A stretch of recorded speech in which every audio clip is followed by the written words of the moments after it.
vibrates in proportion to how fast the sails of the mill are going, and gets that grain flow into the eye, which is the circular hole in the centre of the millstones. This pair of millstones has been dismantled and the run stone has been taken up. Grain coming in at the centre passes down the furrow and is milled into flour. The flour emerges at the edge of the stones and is caught by the timber casing and sent down the chute into a waiting sack, if you like. Here we are on the ground floor of the mill, and this is where the mill stage started and ended. With the mill started, he would move over to his working area where he could adjust the amount of grain going into the stones by the twist peg, and using the tempering screw, the gap between the millstones, which would adjust the fineness of the flour that came down the spout and into the waiting set. All different designs of this build, all three are different. That group has just come down, haven't they? I don't know, I think they just came through that door. Oh, right. I don't think they came down. So we've still got two groups upstairs? I think so, yeah, no one's come through. I think what we'll do is we'll start talking in here. The moment it frees off, we'll go up. Okay. The main shaft, the great spoiler wheel, has the ability to drive out three stones that we have here in the Burwell Mill. The original stones on this side, a brand new set waiting to be installed, and a redundant set that we've partly taken out for access so people can get in there. If you look at any one of them, there's what we call a stone nut, which is a smaller cog, which is lifted clear of this cog, this swirl at the moment, so it's disengaged. When required, so when the mill stopped, they drop that cog into place to engage the gears of that particular stone.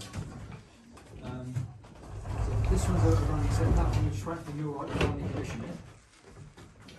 The other things of note in here, we've got sack hoist. The actual conversion of the grain from grain into flour, etc. happens. So if we explain what we have here, so the stones on the far side, that's an original set which is fully operational, everything's intact, ready to go. Apart from one minor hiccup, there should be a canvas tube from there down into here just to guide the grain in. But so the grain, and we'll see how it builds up on the way up the mill, comes through here into the hopper. Then it feeds into the chute, which bangs. This bit will be rotating. It bangs and shakes the grain through, and the miller from downstairs can control his ropes to less grain, more grain. Change the angle of that to how much goes in. William, can you leave that? Because the way it works with the canvas chute, this automatically fills from the bin upstairs, so it naturally fills itself. So yeah, working set of stones. What do they do on days that it's not windy? Have a cup of tea, go to the pub. There is an option on this mill which isn't working at the moment, but you might have seen on the outside there's two large wheels. Yeah. In theory, they can connect that to a steam engine or a tractor, and that will run this set of stones only. It's only set up to run that one set. In times of no wind, so they could still mill. But that's non-function at this stage. It's one of them projects where they're trying to get working again. So the mill can still mill now? In theory, yes. Right at this stage, if that chute we're in, we have everything here to mill on that stone. Does it? Have you ever run the mill? We haven't actually milled for real for about 2 years because of COVID. Nobody was in and health issues, etc. We hoped to be milling by today. But it's just, we've already missed it by a couple of weeks. So certainly during this summer, we intend to be milling again. Okay. So I'm on two sets of stones. And what are you milling to sell the flour locally or for farmers? Or? I don't know what the plan is. Okay. It wouldn't be sufficient quantity to deal with the farmers. It would be, just a few pounds of flour, that sort of thing. But then this mill can only produce brown flour because we can mill the whole grain. But we don't have the ability to separate the bran from the flour itself. That's something the thing called a bolter, which somebody nicked from here in the 1950s. It used to hang above where you're standing there. And this is the original drive shaft for the bolter. It's basically a series of sieves, but it went walkabout in the 1950s. So one day we'll hope you get another one. Yeah, so this one, these set of stones, we call them the new set, but they're actually an old set that's been reconditioned by a millstone company, just waiting for it to be finally balanced by the millwright before we can run it. That set, well, that gives you an example of how they're cut for milling the stones. That's where the two plates run together. And the one that's been decommissioned here, you can see how badly worn that was and how absolutely knackered it is. They should have nice clean cuts on like that, and it's worn so badly. Yeah. So there's always two sets of stones then? In this mill, we have three sets. We've got two sets and the decommissioned set. Some mills have one. Oh, so that's another set just there? There was another set here, Yeah. but we took the top one is off to expose to show what it looks like. and to give the walkway. Right. Gives the walkway. So this particular mill had three. Yeah. Some only have one. There's places with 4 and 5. I always thought it was sort of one set of stones to one windmill. No, this one has the 3.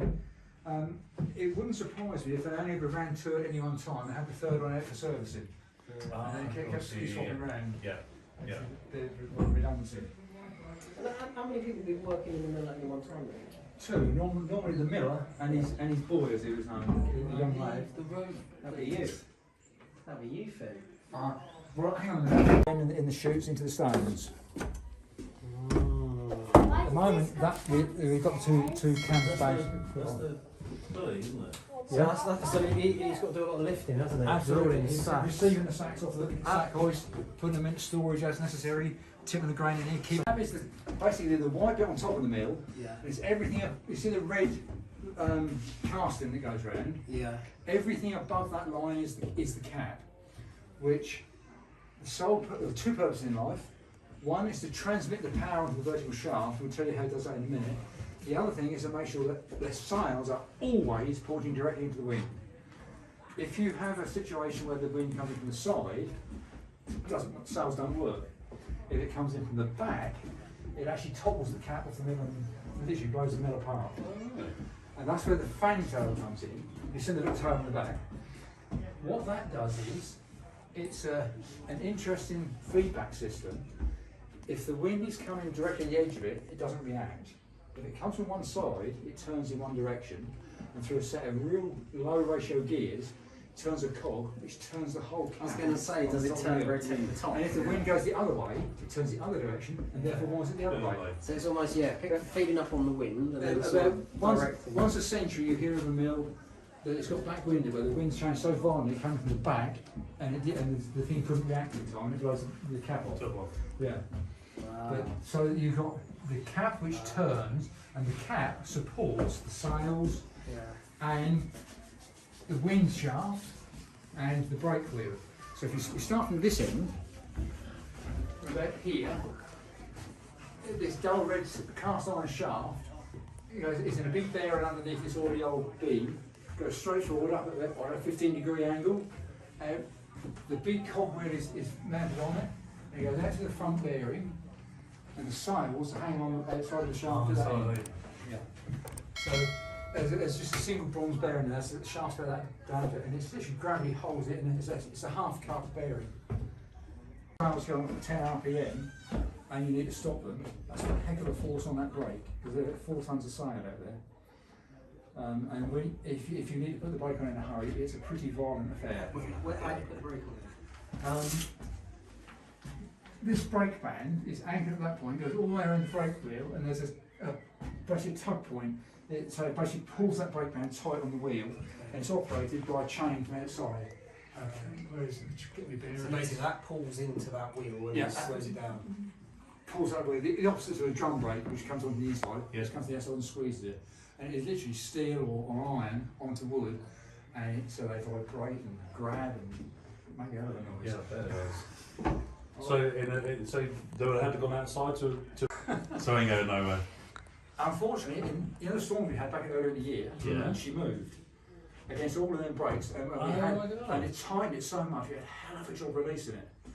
And I noticed now that she's moved again, as it's pulled the straps tight, it's hard against the stops. Wow. Moved. That's difficult because it depends so much on the wind direction that you'd fill all Maybe for those. us, to be honest. Oh,